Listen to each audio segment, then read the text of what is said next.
আলহামদুলিল্লাহি ওয়া কাফা ওয়া সালামুন আলা ইবাদিহিল্লাযিনা ইসতাফা আম্মা বা'দ। প্রিয় দর্শক, ইসলাম সংযোগের নিয়মিত অনুষ্ঠান দারসুল কোরআনে আপনাদের সাথে আছি আমি মাওলানা সোহাইল আহমদ। আমরা শুরুর দিকে আলোচনা শুনে এসেছিলাম সূরা বাকারার প্রথমেই আল্লাহ তাআলা বলছেন যালিকাল কিতাব লা রাইবা ফি। এই কিতাব এমন একটি কিতাব যে কিতাবের মধ্যে কোনো সন্দেহ নাই।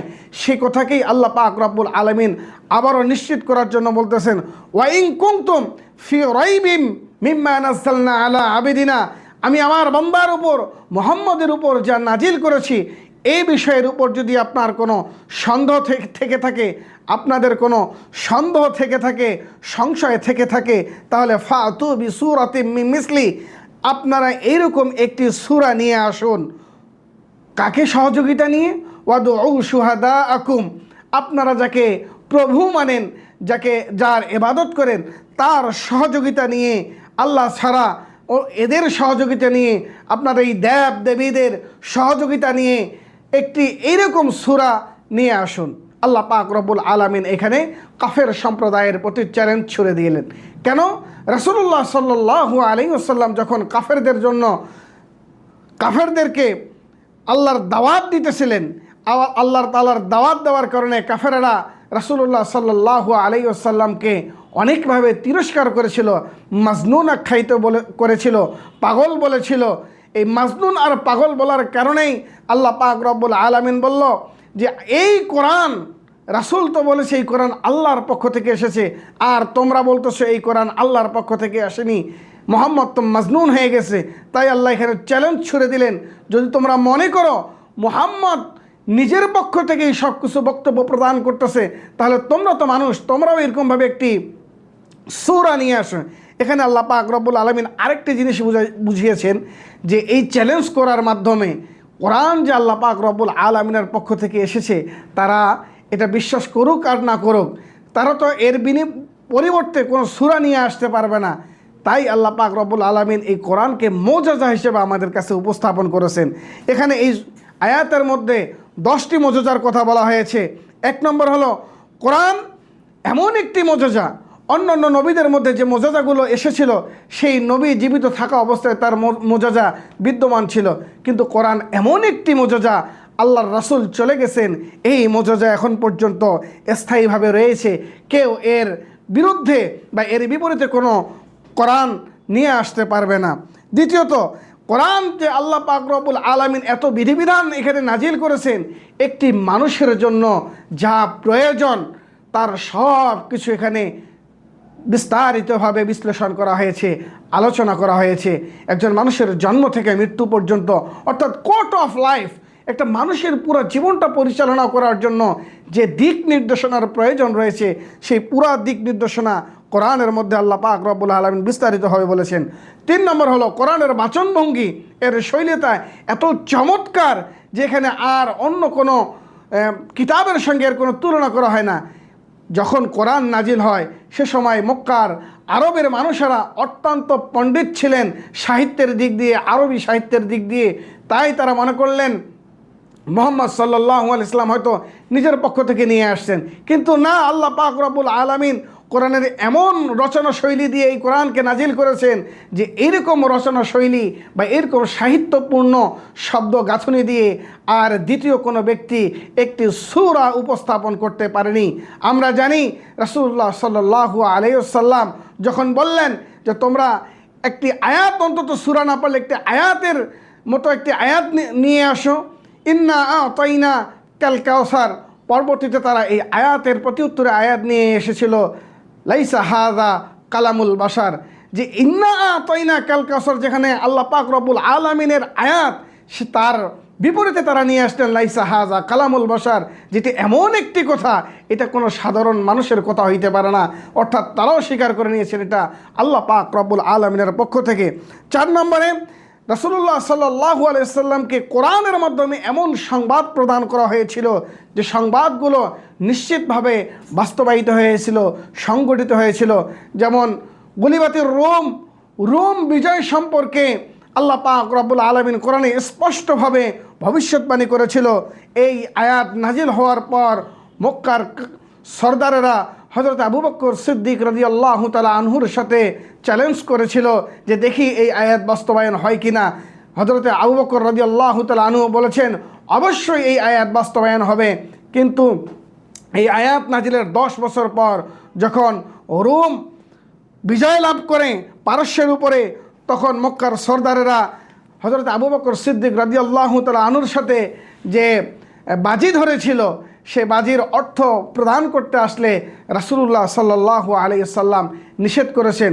প্রিয় দর্শক, যখন যেহেতু আবু বকর সিদ্দিক রাদিয়াল্লাহু তাআলা আনহু বাজির অর্থ গ্রহণ করেনি, এখান থেকে আমরা একটা শিক্ষা অর্জন করতে পারি, আর তা হলো বাজির কোনো অর্থ বা কোনো সম্পদ গ্রহণ করা যাবে না, এটা নিষেধ, এটা হারাম শরীয়তের মধ্যে। 4 নম্বর, খ্রিস্টান এবং ইহুদি পণ্ডিতরা অত্যন্ত গভীর শিক্ষায় শিক্ষিত ছিল, কিন্তু তারাও ব্যর্থ হয়েছিল। রাসূল সাল্লাল্লাহু আলাইহি ওয়াসাল্লাম কখনো কোথাও কারো কাছে লেখাপড়া করেননি।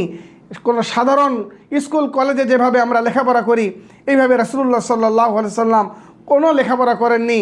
তাই ইহুদি এবং খ্রিস্টান পণ্ডিতরা রাসূল সাল্লাল্লাহু আলাইহি ওয়াসাল্লামের পক্ষ থেকে এই যে আয়াত আল্লাহ তাআলা নাজিল করেছিলেন এবং তিনি যে আয়াতের দাওয়াত দিয়েছিলেন, আয়াত তেলাওয়াত করেছিলেন, এই তেলাওয়াত শোনার পরে ইহুদি এবং খ্রিস্টানের বড় বড় পণ্ডিতরাও হতভম্ব হয়ে গিয়েছিল এবং তারাও বলেছে যে এই আয়াত বা এই কোরআন সাধারণ কোনো মানুষ নাজিল করতে পারে না, সাধারণ কোনো মানুষ এটা লিপিবদ্ধ করতে পারে না, এটা নিশ্চয় আল্লাহ পাক রব্বুল আলামিনের পক্ষ থেকে এসেছে। 5 নম্বর মর্যাদা যেটা হলো, কিছু মানুষের অন্তর্নিহিত বিষয় সম্পর্কে এই কোরআনে সংবাদ প্রদান করা হয়েছিল, পরবর্তীতে সেই মানুষগুলোর সাথে সেই বিষয়গুলো সংগঠিত হয়েছিল। 6 নম্বরে, ইহুদিদের সাথে আল্লাহ পাক রব্বুল আলামিন বলেছিল, তোমরা যদি মনে করো এই কোরআন মানব রচিত, মুহাম্মদ নিজের পক্ষ থেকে এই কোরআন নাজিল করেছে বা নিজের পক্ষ থেকে আপনাদেরকে কোরআনের কথা বলছে, আর তোমরা এই কথা বিশ্বাস না করো যে এটা আল্লাহর পক্ষ থেকে নাজিল হয়েছে, এই কথা যদি তোমাদের বিশ্বাস না হয়, তাহলে তোমরা চ্যালেঞ্জ গ্রহণ করো, মোবাহলা করো। আল্লাহ পাক রব্বুল আলামিন ইহুদিদেরকে এই চ্যালেঞ্জ করতে বলেছিল, ওয়ালাইয়া তামান্নাহু আবাদান, তারা কখনো এই চ্যালেঞ্জকে গ্রহণ করেনি। অর্থাৎ মোবাহল হলো এমন একটি বিষয়, তারা যদি কামনা করত যে কোরআন যদি সত্য হয়ে থাকে তাহলে আমাদের মৃত্যু আসুক, আর কোরআন যদি মিথ্যা হয়ে যায় তাহলে আমাদের মৃত্যু আসবে না, এরকম মোবাহলার কথা বলা হয়েছিল, কিন্তু তারা এই মোবাহলা করতে অস্বীকৃতি জানায়।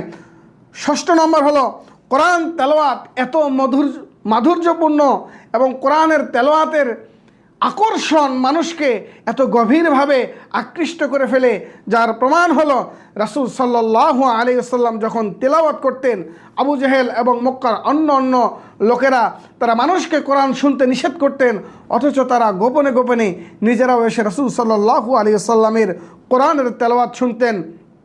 এরকমই একটি ঘটনা, হযরতে জুবাইর ইবনে মুতআম রাদিয়াল্লাহু তাআলা আনহু ইসলাম গ্রহণের পূর্বে তিনি বলেন, রাসূলুল্লাহ সাল্লাল্লাহু আলাইহি সাল্লাম মাগরিবের নামাজের মধ্যে সূরা তুর পাঠ করতেছিলেন, তিনি যখন শেষ আয়াত তেলাওয়াত করেন তখন আমার ভিতর এমন পরিবর্তন আসে, মনে হয় আমি উড়ে যাচ্ছিলাম কোথাও পাখির মতো করে।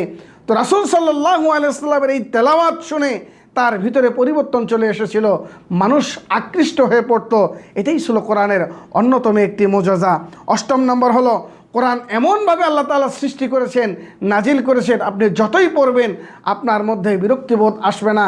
অন্য কিতাব বা কোনো উপন্যাস, নোবেল যদি আপনি পড়েন, আপনার 1 বার 2 বার 3 বার পাঠ করার পরে বিরক্তবোধ চলে আসবে, কিন্তু কোরআনকে আল্লাহ এমন সুন্দরভাবে সৃষ্টি করেছেন, আপনি কোরআন যতবার পড়বেন কিন্তু আপনার মনে কখনো কোনো বিরক্তি আসবে না।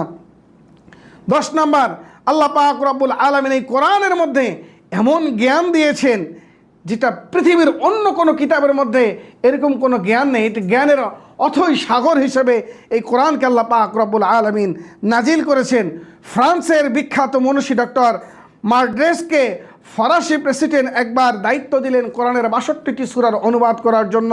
তিনি যখন এই কোরআনের অনুবাদ করতে গেলেন, তিনি কথা নির্দ্বিধায় স্বীকার করেছেন যে কোরআনের বাচনভঙ্গি এবং কোরআনের মধ্যে যে এত পাণ্ডিত্যতা রয়েছে, এত জ্ঞানের সাগর রয়েছে, এটা সাধারণত কোনো মানুষের পক্ষ থেকে এই কোরআন আসেনি।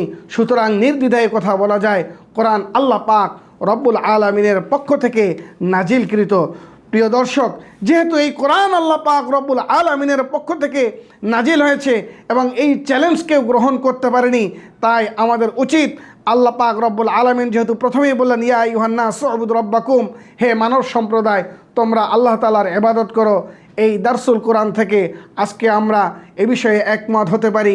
আমরা আমাদের বাকি জীবন আল্লাহ পাক রব্বুল আলামিনের ইবাদতে কাটিয়ে দিব, সেই আশা ব্যক্ত করে আজকের মতো দারসুল কোরআন এখানেই শেষ করছি। আসসালামু আলাইকুম ওয়া রাহমাতুল্লাহি ওয়া বারাকাতুহু।